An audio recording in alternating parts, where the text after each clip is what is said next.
Hello everyone, welcome to the new lecture. In the last session we have discussed chromatography, the introduction to chromatography and the types of chromatography techniques, that is thin layer chromatography, paper chromatography and HPLC, high pressure liquid chromatography. And in the last class I have discussed it in detail about thin layer chromatography. Now in this session we are going to see paper chromatography and high pressure liquid chromatography. Yes, let us start paper chromatography. Paper chromatography is a type of partition chromatography. When we talk about TLC, it is a type of adsorption chromatography. Here, it is a type of partition chromatography. It works on the principle of partition. It works on the principle of partition chromatography, where substances are distributed between two phases. So when we talk about the two phases which are mobile phase and stationary phase, here the stationary phase is the chromatography paper, which is usually a filter paper. So we generally take a paper, a filter paper is acting as a stationary phase here, and coming to mobile phase, a solvent or a mixture of solvents just like water or alcohol are acting as mobile phases. That means they are moving simply. The stationary phase, which is paper, is simply stationary, it is not moving, whereas this mobile phase like water or alcohol are moving. So these are the two phases of this paper chromatography, and if you observe, it is a very simple technique and it is widely used method for separating, identifying mixtures. So in order to identify the compound which is present, so this paper chromatography is very helpful for us, and also to separate two or more compounds containing in a sample. So if a sample contains two or more components, we can easily separate them. So simply we can say it is a separating technique and also identification technique. Especially when these are colored, it could be more helpful for us. So now, here are the steps in paper chromatography. First step, you have to prepare the paper. Take a filter paper, then draw a base line with a pencil. If this is a paper, take a paper, draw a base line with a pencil from the bottom, leaving some space. So after drawing a baseline with pencil, spot the sample mixture on it. So whatever the sample you are going to identify, spot that sample using a capillary tube on this line at the center of the line. So this is the first step. Next one, place the paper in the solvent. After preparing this paper, you have to place it in a beaker which is containing mobile phase. Now, if it is a beaker containing solvent, I am placing this paper into this beaker. Using a support, we will be hanging this paper. Okay, so the bottom of the paper is dipped in a solvent below the sample spot. So below the sample spot only the solvent must be present. It should not exceed that spot. Next, separation. As the solvent moves up the paper by capillary action, it carries different components at different rates. So as soon as you place this paper into a beaker, definitely the mobile phase which we have taken in the beaker starts moving upward. So whenever it is moving upward, definitely it will take the components of the mixture or the sample upward, right? So after the movement of the solvent front, we have to analyze the result. Components appear as separate spots on the paper. So after some time, whenever the solvent reaches some sufficient distance, just take it out.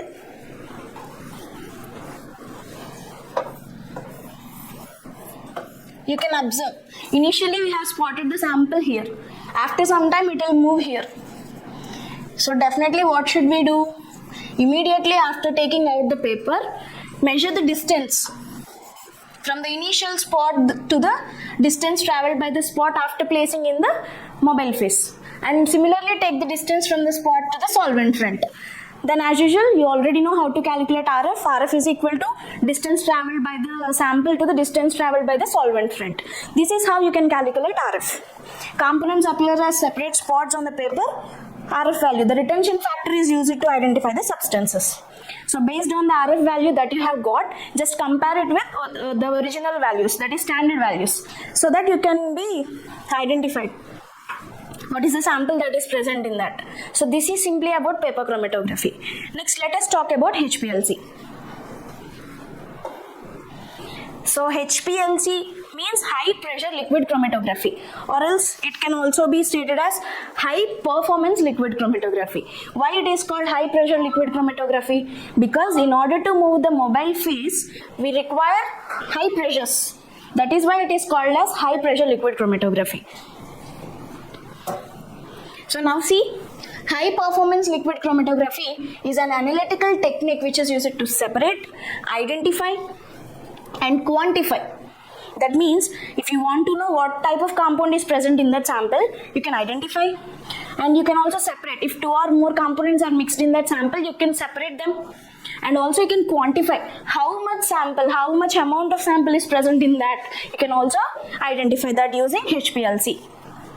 That means it is used in quantitative analysis. Qualitative analysis, identification is nothing but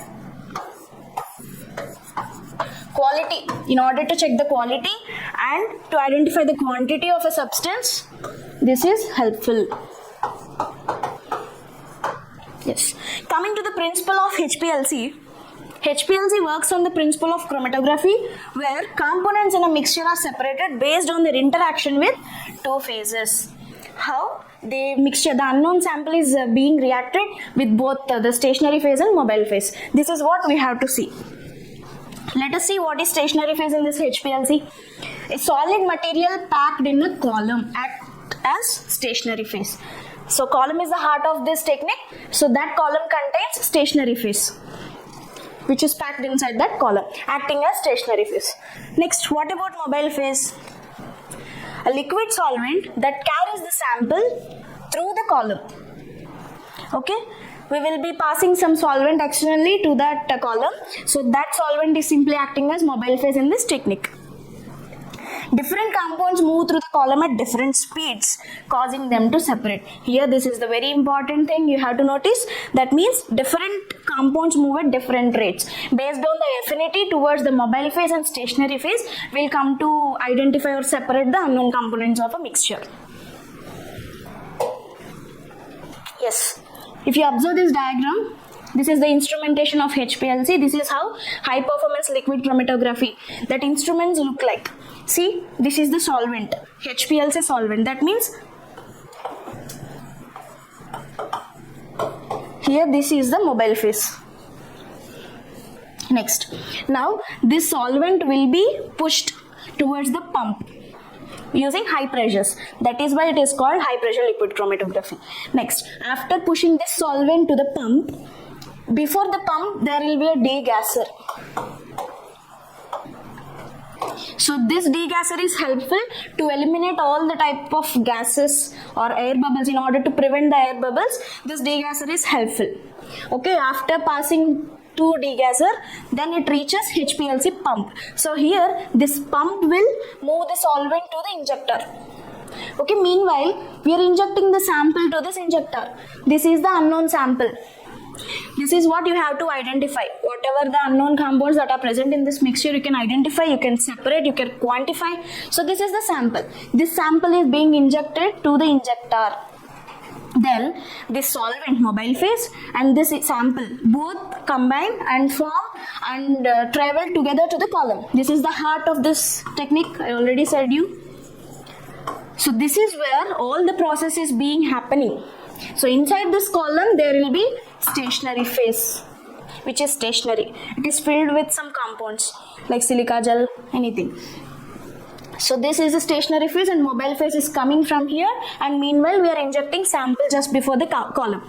Then all the 3 solutions, all the 3 liquids, except this column containing compound, will reach us this detector. What will happen inside this column means the sample, if it is having more affinity towards mobile phase, it will be coming with mobile phase out of this detector. That means here to the waste. If the sample is having more affinity towards stationary phase, it will stick in the column only. It will reach after the mobile phase coming out. So this is how it will be separating. Then here this detector identifies which type of compound it is. So it will send the signals to the recorder. So in this recorder we will come to know. Based on the spectrum, based on the peaks we got, we will come to know which type of compound it is. So this is the instrumentation of HPLC. See, solvent reservoirs hold the liquid solvents that carry the sample. It can be water, methanol, acetonitrile, etc. Solvent reservoirs. That means this is the solvent reservoir. Next, degasser. Degasser is used to remove the dissolved gases from the solvents. You have already taken solvent. If it is having any type of gases, definitely it will eliminate all those gases and prevents bubbles that can affect pump and detector. So this is the degasser. Next comes HPLC pump. See, pump is useful to push the mobile phase through the system at high pressure. So at high pressure, this pump is helpful for us to push, and also it ensures a steady flow rate, no ups and downs. It ensures a steady flow rate. Okay. Next comes injector. So here, using this injector, we will introduce the sample into the mobile phase. So here, already mobile phase is coming. We are introducing some sample. Next, column. Column contains stationary phase, which is a solid, usually silica, where separation of sample components occur. So in this column only separation is being taking place. And next, detector. Detector identifies and measures compounds as they exit the column. Okay, now detector is helpful to identify which type of compound it is. Okay, common types. Generally used detectors are UV, RF, fluorescence, mass spectrometer, etc. Next, data system. Last one. Data system is nothing but the recorder, computer or software, collects, displays and analyzes detector signals. So whatever the signals which are detected by the detector will be collected by this recorder and displays, and it produces a chromatogram, which is a graph of results, just like this. So based on these peaks at a particular wavelength or particular distance, so we will come to know which type of compound it is. So this is all about instrumentation of HPLC. So applications of HPLC, where this HPLC is helpful. There are a lot of applications. Let us see one by one. First one, pharmaceuticals. In pharma companies also, drugs will be produced, right, for drug purity, stability and dosage analysis. If it is pure or not, how much pure it is. So in order to identify the purity of drug or the stability of a drug, whether it is chemically active or not. So to test all these things, we can use this HPLC. And second one, clinical or biomedical. In order to detect vitamins, hormones, drug levels in body, this HPLC is helpful. Which type of vitamin is present. Okay. And next one, food industry. If it is having any additives, preservatives or nutritional content. So if you want to check any type of preservative is present or not in some food, definitely this HPLC is very helpful for us. Environmental testing. So in order to detect pollutants and pesticides in water, air and soil. So simply in order to detect pollutants. And next one, chemical industry. Monitoring raw materials and reaction products. For a particular reaction to occur, we need some reactants in order to form products. So in order to monitor those raw materials and reaction products also, this is helpful. And next comes forensic science. So poisons, toxic substances, drugs, to identify all these things. Cosmetics, and even cosmetics also, there are a lot of active ingredients. So in order to check that safety, product safety, this HPLC chromatography technique is helpful. Quality analysis and quantity analysis. Quality means whether it is pure or impure, how much pure it is. Quality analysis. And next is quantity analysis. That means to check how much quantity it is having. Qualitative identifies what compounds are present in using retention time. So using retention time, we can be able to identify what type of compounds are there. That means quality. Quantity means measures how much of a compound is present, how much, using the peak area. If peak appears like this, it is have high amount. If the peak is small and it is the width of the peak is low, definitely the quantity is less. So these are the applications of chromatography techniques. So this is all about paper chromatography, HPLC techniques, and thank you.